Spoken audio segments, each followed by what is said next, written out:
Hey everyone, welcome back to another video on the Wreath network on TryHackMe. Today we're going to be talking about task 21, get server stabilization and post exploitation. Real quick, before we dive into this task, I do want to scroll up and show you the changes to the network map. We can see that we have successfully compromised the get server fully. We have NT system authority, so that's very much a game over. And we can see that the operating system has populated for the last machine on the network. Now, you might be wondering, why is that? That is because this is the final machine that Thomas Wreath, the owner of this network, told us about, which is his personal workstation. So we're going to go ahead and see if we can go ahead and finish up on here and then potentially start moving into compromising his own workstation.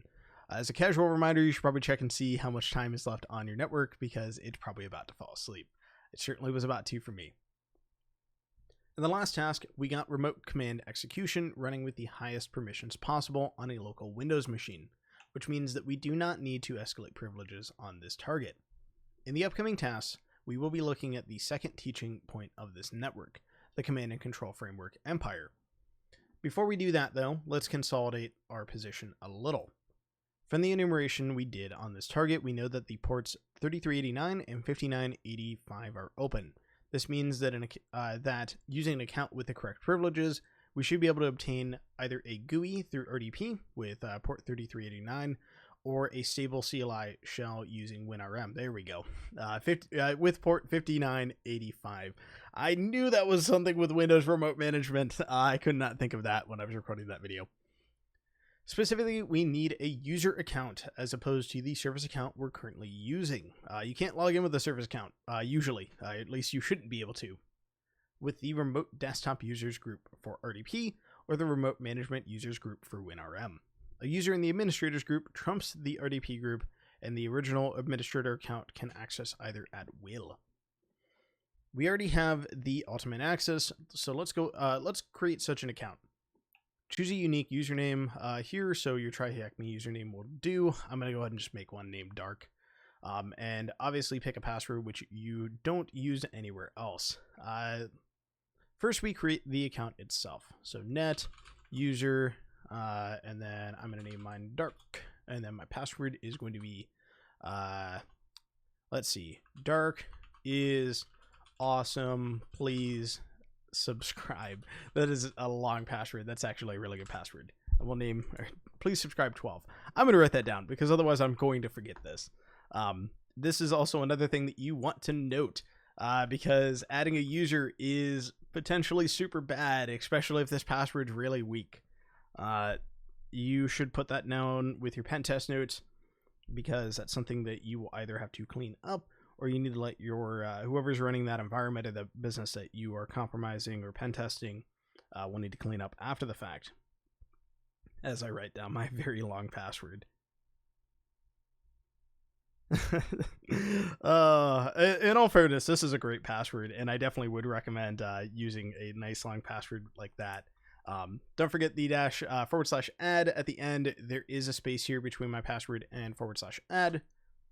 Let's see, the password entered is longer than 14 characters. Computers with a Windows prior than 2000 will not be able to use this account. Do you want to continue with this operation? It defaults to yes. I'm going to try that one more time because I don't trust that it actually worked. Net, user, Dark. Let's just use ifsex password of please subscribe. And then /add. Maybe. And still longer. Okay. Net user Dark subscribe. That is a terrible password.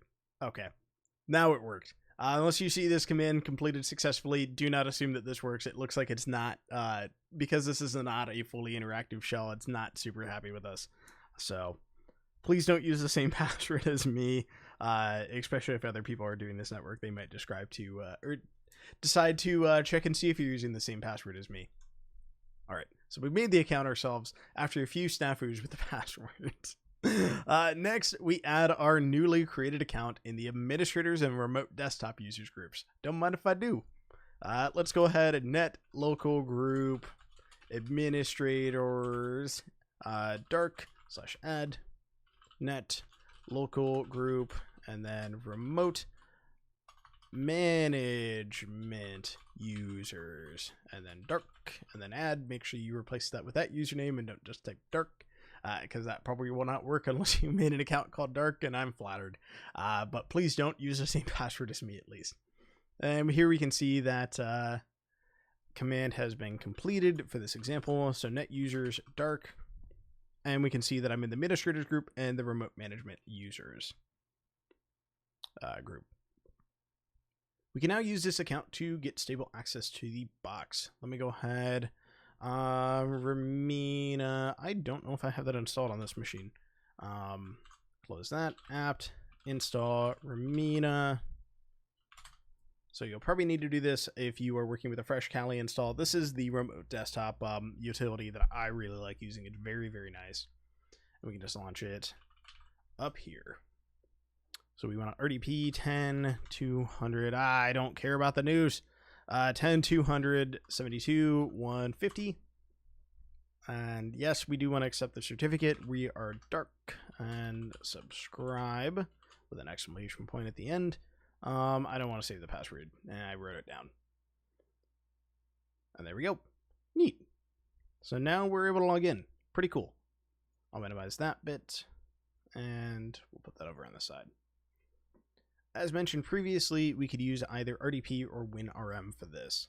Note, whilst the target is set up to allow multiple sessions over RDP for the sake of other users attacking the network in conjunction with memory limitations on the target, we would appreciate it if you stuck to the CLI-based WinRM for most of this part. We will use RDP briefly in the next task of this, or next section of this task, but otherwise please use WinRM when moving forward in this, or in the network. Let's access the box over WinRM. We'll be using an awesome little tool called Evil WinRM, and we can actually install that pretty easily using gem install Evil WinRM, I think. Let's see if that works. I think I remembered off the top of my head. There we go. It's been a little while since I've installed this. This is by Oscar, aka Elvis. Really cool guy, does a lot of good work in the community. This is a really, really popular, if not the most popular way to abuse WinRM. And you can just install it using the command that I use. So gem install evil-winrm. There we go. We can see our basic usage down here. We'll go back to the task though. And there we go. We can see even Mir has it here on the network that you can use it just installing it with that task. So this does not come with Kali by default, so go ahead and install it with the Ruby gem package manager using this command. With Evil WinRM installed, we can connect to the target with the syntax shown here. I'm going to go ahead. I'll show you the desktop of this. Super fancy, right? Not really that useful for us. We have physical access to that, so that's kind of neat. But I'm going to go ahead and close this since we are just using the WinRM anyways. So we can go ahead and connect with Evil WinRM-U, and then the username -P, and I used subscribe for my password, and then -I for our target IP, which was 10.72.200. I put that backwards. 10.272.150. And we'll give it a moment, and there we go. So we can see that it has made a lovely user account for me in this box, and PWD, I'm just in my documents folder. And let's go up and list the users just to get started. We can see that we have the administrator account, my account, and then a couple other testers along with Thomas, which is probably our interesting one here. Let's see. So now let's look at connecting over RDP for a GUI environment. You could do that with a free RDP -X11. I'm not going to do this for this example. You can go through this if you'd like. I just use Ramina because it's really, really easy. However, for the sake of completing this, just use WinRM. Very, very easy with Evil WinRM. So you can see that you can adjust the resolution and all that. There's a bunch of switches here. This is very helpful to do. I'm going to skip over this just because we don't really need it, and I recommend just using Evil WinRM. And you can see that we can create a drive share and do things like that. With GUI access obtained and our Windows resources shared to the target, we can now very easily use Mimikatz to dump the local account password hashes for the target. For this section, I do recommend practicing with this. However, if you do notice that the machine is being unresponsive or just very slow, I would just skip this and come back to it. This is one of those things that I would take note of it.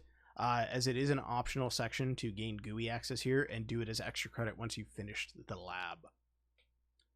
So now that we've gained CLI access and our Windows resources shared to the target, we can now very easily use Mimikatz to dump the local account password hashes for the target. So it looks like we need to get a password or get a share with this. So I might be eating my words and we'll be going through this. Let's go ahead.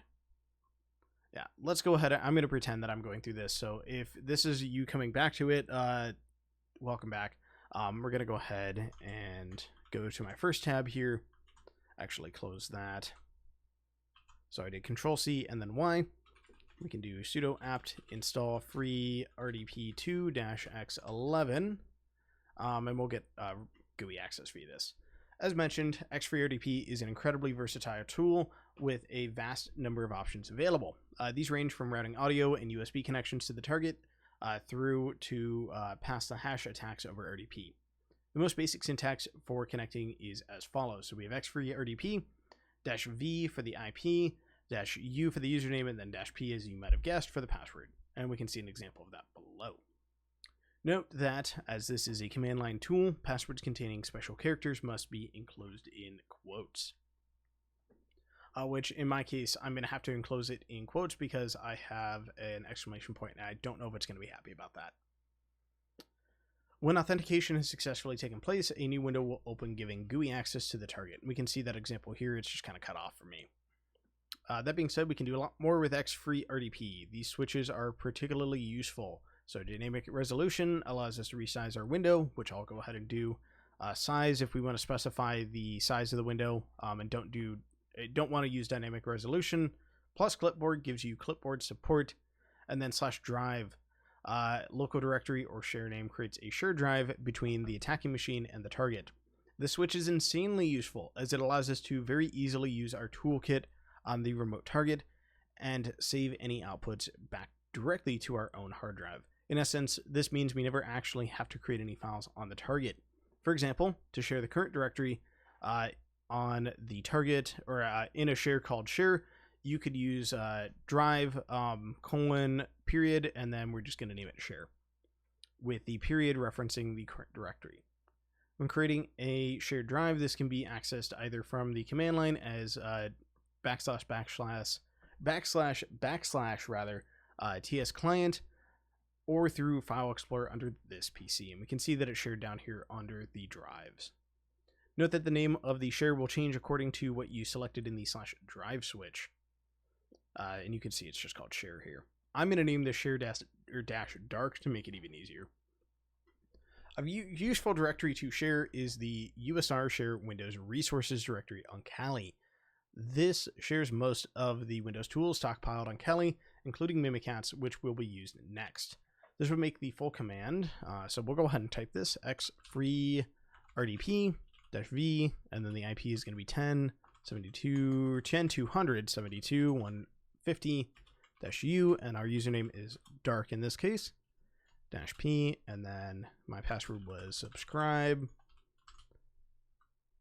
and then plus clipboard, as we would like a clipboard share, and then dynamic resolution -drive USR share Windows resources, and then we'll just name it share or dark share. There we go. And there we go. If you want to do this without sharing a drive like this, this is definitely very convenient. However, you can just download these. There's a web browser on the machine. I don't know if you'll be able to route back, but you can route back to the Git server that we were just interacting with. And we have already command access on there. You should be able to use wget with PowerShell just to download everything on there. I'll do it with the GUI just for simplicity's sake in this case. However, I believe you can also share scripts with evil WinRM, so that's another opportunity. That being said, let's go ahead and launch this, and we'll let xFreeRDP do its magic. I do want to trust that certificate with with Y there, and we'll let the login happen. And there we go. Nice and easy. Let me go ahead and open this up and confirm that we do have access to our share directory. And there we go. Not suspicious at all. Totally not suspicious at all. Okay. So we've got that pulled up. So with GUI access obtained and our Windows resources shared to the target, we can now very easily use Mimikatz to dump the local account password hashes for the target. Next, we open up cmd.exe or PowerShell window, run as administrator. So we can go ahead and do this with PowerShell. And this is kind of sluggish. I'm going to do it with GUI just because I know I'm the only one on the network at this current instance. And then we'll go and hit yes. Sorry, this is going to be a little bit small. But we'll just have to roll with what we've got. So let's do a // and then ts, let's see, cd ts client. Let's see if that works. I'm guessing this is probably just named DarkShare. cd / DarkShare. Maybe.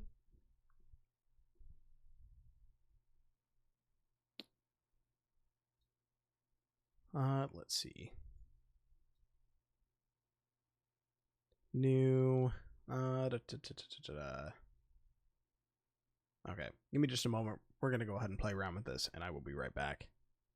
All right, there we go. I should read more. You can do this pretty easily just by doing / ts client and then the name of your share, and then you just navigate into those folders if you were sharing directly out of that Windows directory, or the Windows binaries directory, rather. So note, if you use a different share name, this is the magic wonderful thing that I needed to do. You need to substitute that in there. So with Mimikatz loaded, we next need to give ourselves the debug privilege and elevate our integrity to system level. This can be done with the following commands. So we do privilege : debug, and we'll give it just a moment, and we can see that it came back with a 200 OK, which means that it worked. And then we need to do token : elevate. There we go. Perfect. So we can see that we've elevated our token access. I won't go too far into that. That's just making sure that we actually have the privileges to do what we need to do with Mimikatz. If we want, we could log Mimikatz output with the log command. For example, log and then c windows temp mimikatz.log, and this would save the Mimikatz output onto the Windows temp directory. This could also be saved into our Kali machine, but be aware that the remote destination must be writable to the local user running the RDP session, which in this case, I am running it as root, so yes, it would be in this specific case. If we were running this as Kali, I don't know if Kali can write to that directory, so that's just something to be aware of. We can now dump all of these SAM local password hashes using LSA dump : SAM. And there we go.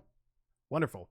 So near the top of the results, you will see the administrator's NTLM hash. And if I scroll up, we should find this. Sorry that it's a little bit small. I'm reading out the command, so hopefully it's a little bit easier to follow along with. But if we scroll up, we can see the administrator's NTLM hash.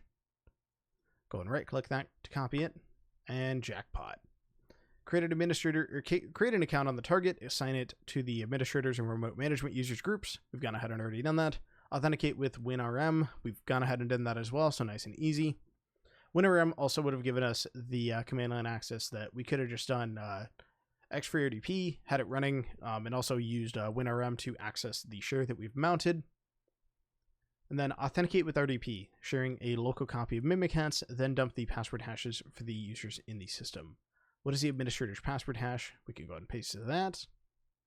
And then what is the NTLM password hash for the user Thomas? If we scroll down a little bit, we should be able to find that. And there we go. We'll go ahead and copy his password hash out. And there we go. Maybe. All right. Let me bounce back over here. You won't be able to crack the administrator hash, but let's try cracking Thomas's password hash. Tools such as Hashcat or John the Ripper are versatile and good for most password cracking situations.